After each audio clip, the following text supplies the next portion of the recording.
Hi everyone. This week's Parsha presents us with a story about Yitzchak that provides a study in contrast between Yitzchak and both his father Avram and his son Yaakov. All three of the avos at some point in their lives embarked on a trip from Eretz Yisrael to Mitzrayim. But the reaction of Hashem to each one of their trips was different, and that difference reflects a difference among their own apparent intuitions and feelings about that trip. First, Avram Avinu went to Mitzrayim at the time of a famine, and Hashem doesn't react at all to that trip. Avram leaves, he goes, he gets there, and he does his thing. In this week's Parsha, in Parashat Toldot, Yitzchak embarks on a trip to Mitzrayim, but Hashem intervenes and interrupts Yitzchak's trip and tells him, Al tered Mitzrayim, agur ba'aretz hazos. Whereas Yaakov, when he heads down to Mitzrayim, much later in Sefer Bereshis, once again, along the way, Hashem interrupts his trip and appears to him and says to him, Al tira mirda Mitzrayim. He says to him, don't be afraid to go down to Mitzrayim. So whereas Yitzchak, Hashem told not to go, with Yaakov, Hashem dafka told him that he shouldn't worry about going, whereas with Abraham, he didn't see anything at all. So what accounts for this difference among our three avos? Well, obviously, in the wake of the Bris Bein HaBesarim, in which Avram had been told that there would be a time when his descendants would leave for another land and terrible things would happen, and eventually would lead to a great geula and to the promised future of the Jewish people.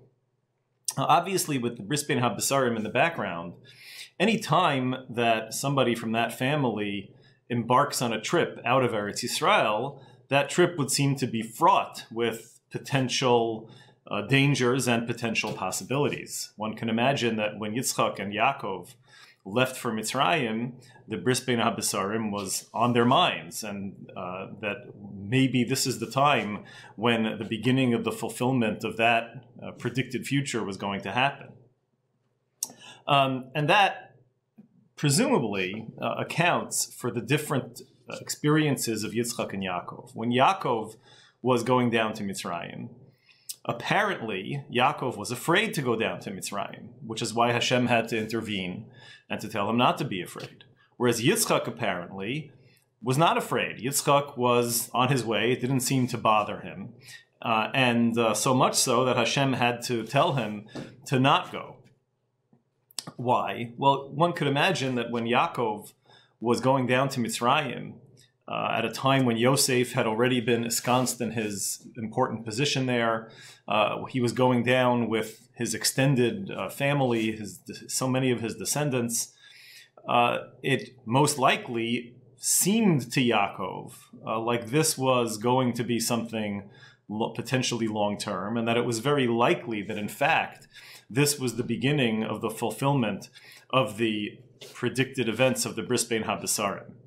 And given that that was the expectation, the more immediate part of what was told in the Bris Bein HaBesarim was more likely to be forefront in Yaakov's mind, not the ultimate acharechim yetzu b'rechush gadol, but surrounded by his children and his grandchildren, and recognizing that this might very well mean that these very children that he is with, or their children, have a future relatively soon of avadim v'inu osam arba meos shana, something that probably weighed very heavily on Yaakov's mind.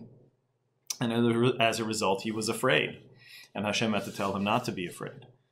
Whereas Yitzchak, when he was going down to Mitzrayim, there was very little going on surrounding that episode.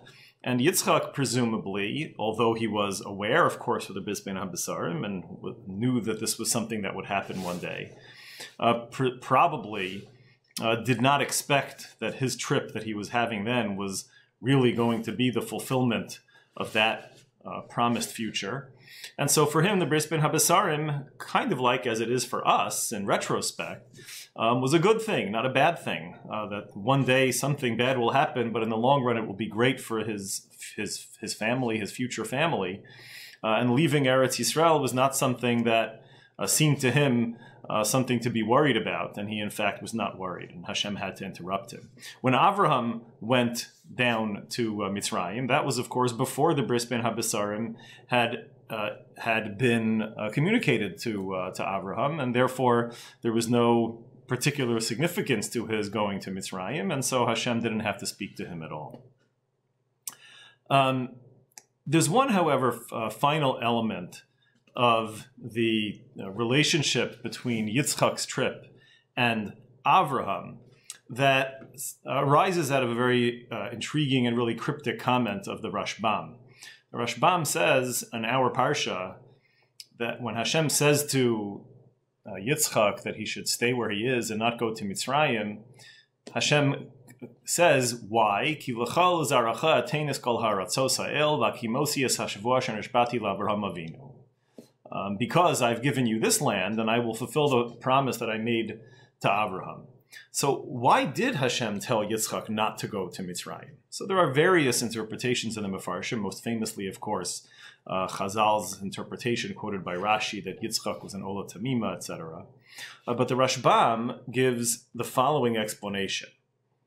He says that the reason why Yitzchak is supposed to stay in Eretz Canaan is because, as the pasuk said, because Hashem gave this land to you, not another land, and I will fulfill the promise I made to Avraham. Says the Rashbam, "Uveshvil shenosati lo ulazaro es haaretz hazos," because I gave this land, Eretz Canaan, to Avraham. Tzivisi lo lotzeis me'aretzo mimoladto. I commanded him to leave his own original home, his own original land. K'dichsiv sham el haaretz asher areka. The Rashbam refers back to the beginning of Parashat Lech Lecha, when Avram was told by Hashem to leave where he was born and to go to Eretz Canaan. And the Rashbam here is saying, because that's what happened to Avraham, therefore you should stay here, you should not leave. What does one thing have to do with the other? Yaakov later left, even though Avraham was once told to leave his land and go to Eretz Canaan. It appears, I think, that what the Rashbam is trying to get across is that to leave one's homeland, right, sometimes means that one is leaving it behind. And this very family has a very specific history in that regard. Avram was born in Ur Kasdim, and he was told to leave and to go somewhere else and to make that somewhere else his new home. And that was Eretz Canaan.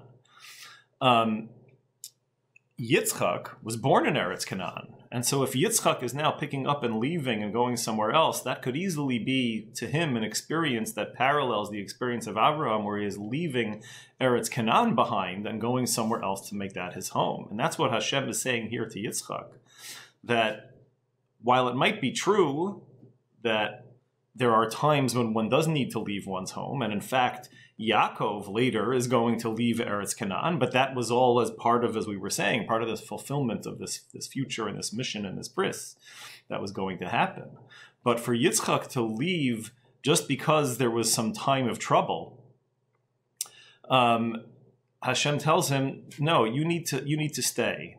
You need to recognize that this land is your land. You're not Avraham who's left his home and is making a new one. You need to stay here. With the final piece of that message, it would seem, being that just because you have some tough times, that doesn't mean that you can leave this land behind. Just because there's some trouble collecting food, doesn't mean that you can leave your land behind and seek a new one. You need to live through the tough times and stick it out in Eretz Yisrael, which is the permanent home of the Jewish people. Good Shabbos, everyone.